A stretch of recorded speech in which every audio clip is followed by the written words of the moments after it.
219 कोपरगाव विधानसभा मतदारसंघात 71.49% मतदान।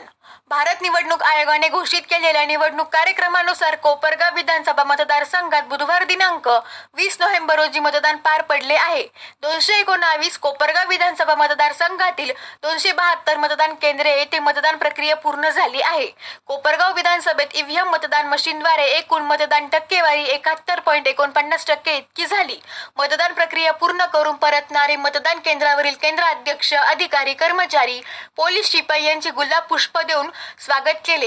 निवडणूक निर्णय अधिकारी सायली सोळंकी, सहाय्यक निवडणूक निर्णय अधिकारी महेश सावंत, प्रशिक्षणार्थी पोलीस उपअधीक्षक सागर देशमुख, पोलीस निरीक्षक भगवान मथुरे, गट विकास अधिकारी संतोष राऊत, कोपरगावचे मुख्य अधिकारी सुहास जगताप यांनी स्वागत केले।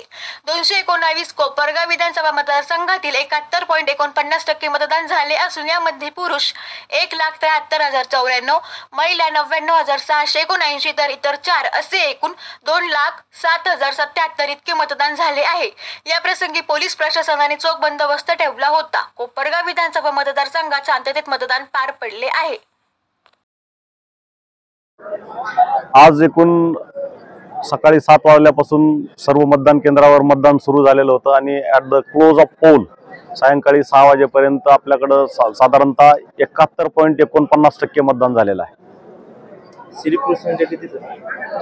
यामध्ये एकूण मतदारांपैकी आपल्याकडे मतदान नोंदवलेले पुरुष आहेत 1,07,394, स्त्री संख्या आहे 99,679 आणि ट्रान्सजेंडर किंवा इतर आहेत अदर्स जे आहेत ते 4 आहेत। अशी एकूण 2,07,077 मतदारांनी त्यांचं मतदान केंद्रावर नोंदवलेलं आहे। कोणत्या ठिकाणी काही प्रॉब्लेम आले का, बंद पडले वगैरे काही? मला सांगायला अतिशय अभिमान वाटेल की 219 कोपरगाव विधानसभा मतदारसंघामध्ये आज मॉक पोल संपल्यानंतर जेव्हापासून मतदान सुरू झालं त्यानंतर किरकोळ काही ठिकाणी शंका फक्त होत्या, परंतु कुठेही मतदान प्रक्रिया बंद करावी लागेल किंवा मतदान यंत्र बदलावं लागेल अशा प्रकारची परिस्थिती उद्भवली नाही।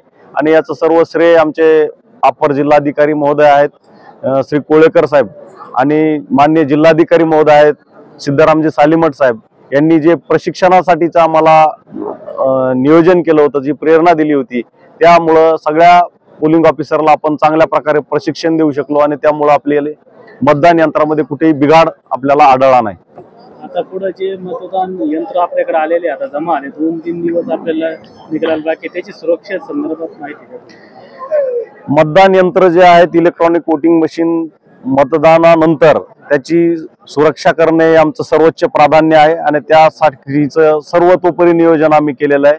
सुरक्षा व्यवस्था ही 3 कड्यांमध्ये असणार आहे।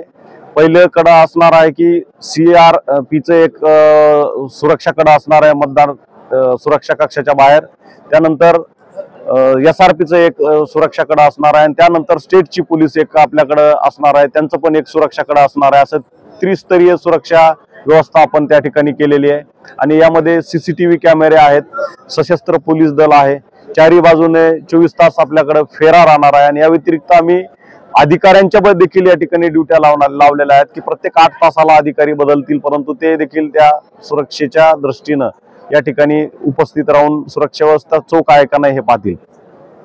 नाही, आज या ठिकाणी ज्या मतपेट्या ज्या आहेत ते घेऊन आलेले कर्मचारी आहेत त्यांची या ठिकाणी राहण्याची किंवा भोजनाची काही व्यवस्था आपण या ठिकाणी प्रशासनाच्या माध्यमातून काही केलेली आहे।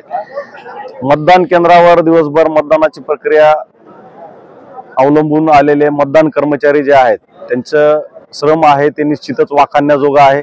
त्यांच्या जेवणासाठी आपण चांगल्या प्रकारच्या उत्तम जेवणाची सोय या ठिकाणी केलेली आहे। सर्वांनी या ठिकाणी जेवून जावं असाच आम्ही आग्रह सर्वांना केलेला आहे।